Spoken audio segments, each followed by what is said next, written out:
Hello there, and welcome back to another episode of That Part Plays. My name is Vash Guy, and I am here with some amazing people. I'm here with the one, the only Jonas J. Campbell, also known as my Wookiee Copout, and, well, somebody who has graced us with his presence on loan from Walt.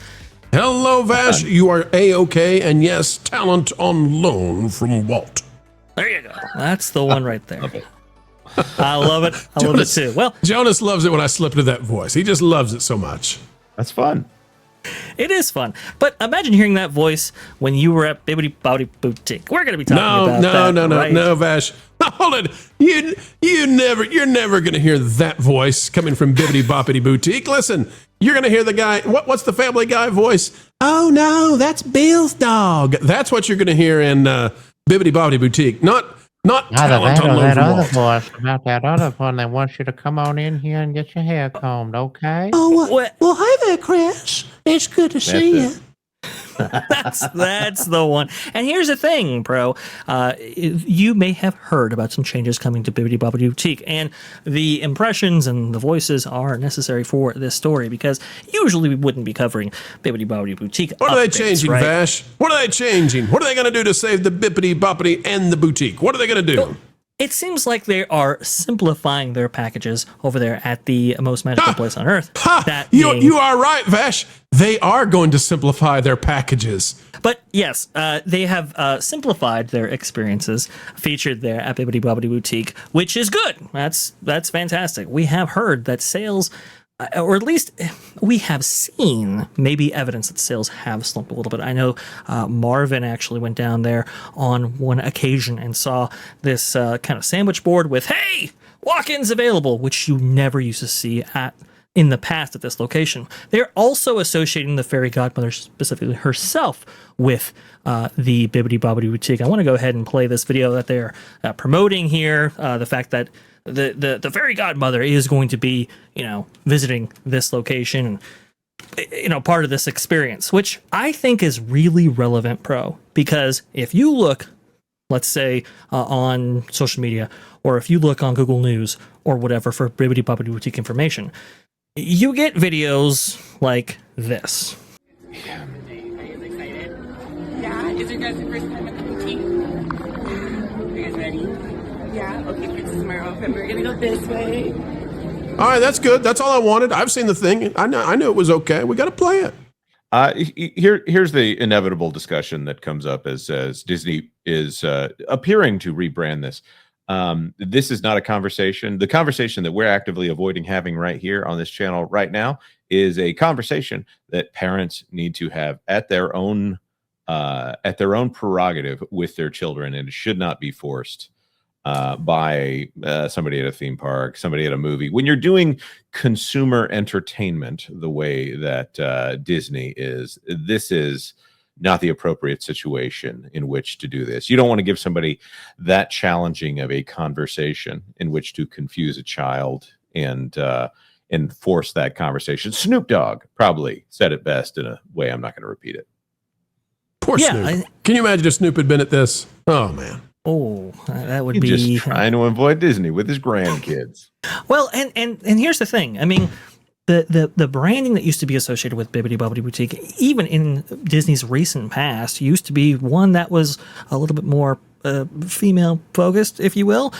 I'll go ahead and show this video. I'm sorry, this photo right here that Disney Springs official account actually posted back in 2016, and you can see everybody that was actually there at the Bibbidi Bobbidi Boutique employed at this time. Well, and this is why they, I think, are emphasizing the fairy godmother herself being associated with this particular experience so closely now. Again, this was the promotional video that Walt Disney World themselves actually put out and saying, hey, you're going to get the fairy godmother. You're going to get, I would say, a classic Disney World experience that people, I think, expected when paying these high-priced packages that they used to offer for. Again, this is an experience that ranges, from $100 roughly up to almost $500. And so I think when those viral videos actually went out there, I think it had a lasting impact. And I think this is why Disney is wanting to rebrand this, so to speak, so closely with the fairy godmother herself. And you can actually see right here people doing that thing, like a theme park IQ, for example, like it's indistinguishable because, like I said, you look on social media, you look in all these different places, and you find videos that, at least in some areas of the country, parents might feel uncomfortable about. Right. If it's California, it's one thing. If it's Disney World that has a high incidence of international visitors here, where many different religions that maybe aren't predominant in the United States, they're not doing this in Walt Disney World, or at least not in this obvious of a way yet, if they are doing it. The real thing when it comes down to it, and this could be, okay, well, we're not going to put a modern hip hop track in the Bibbidi Bobbidi boutique. Not that wouldn't be something that everyone would say, oh yeah, that's perfectly fine. This takes you out of the experience in a way that is defiant of the show. This is something that's supposed to be evocative of a 1952 produced film, which is a old European fairy tale, and they're putting it into a context in which you cannot avoid modern day, present day, to quote as on this one. And people aren't interested in that in their Disney vacation, unless Disney is redefining what a Disney vacation is, which they have been doing some of that lately. Right, and I think it's very poignant. These sandwich boards being out there, trying to get people to walk in. Again, it's something you never saw before. I have to think that this did have an impact here. That people did react and people did respond. Unfortunately, by taking their money elsewhere. Go ahead, Jonas. No. This is just something I think Disney is slowly waking up from the culture war. Now, I'm not saying, I am definitely not saying that ideologically they have changed. I think that they're starting to sober up from the high of progressive themes over the last 5 years that culture has been on.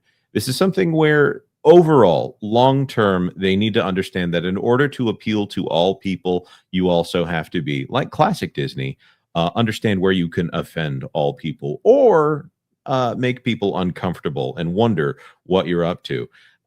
This is the thing that comes up a lot when we're reviewing children's media. It's not even necessarily, are people okay with this thing in general in life when it's adults? It's, will you make parents uncomfortable that you're going to try? Like, okay, well, if you're going here, if the line is here and you say the line is here, they've shown that they're willing to step past that line in doing this and go past where they appear to be when they do this kind of content and this kind of entertainment.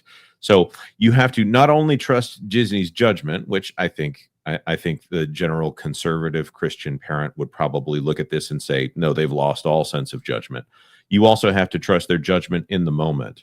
And are you setting yourself up for a moment where your little daughter or son, because I think they used to do pirate stuff in the Bibbidi Bobbidi boutique as well, might get themselves on social media and get mom and dad fired from their job should something be said by that little boy or girl that is not appreciated by someone who may not agree with them ideologically. So this is just, I see this and then it's there would be a certain amount of self-preservation that the old Disney company would do that they were not doing in this era. Hopefully they're getting away from that. Let people enjoy their vacations again. It's a purposely awkward situation manufactured by Disney. 100%. This is totally just like when you go up to the Evil Queen from last year that we covered. Just like when you go up to the Evil Queen and Evil Queen has an Adam's apple. It's a totally manufactured, awkward situation to put kids and families into that, and that you're going to create that kind of an awkward situation, and it's only done in order to create the awkward situation. It's so very true, and I couldn't have said it better myself. But I want to go ahead and learn from you guys what you guys think about this particular story right here. Are we off base, or is there something to this? How do you feel about Bibbidi Bobbidi Boutique, and is this self-preservation by the Walt Disney Company? Please comment in below, let us know. And also, too, if you haven't liked this video, please like this video, share this video if you really like it, and make sure you follow That Park Place for all the news that should be fun. Thanks for watching That Park Place News. For more information, consider checking out www.thatparkplace.com. And don't forget to subscribe, share, like, and send this out on your favorite social media accounts.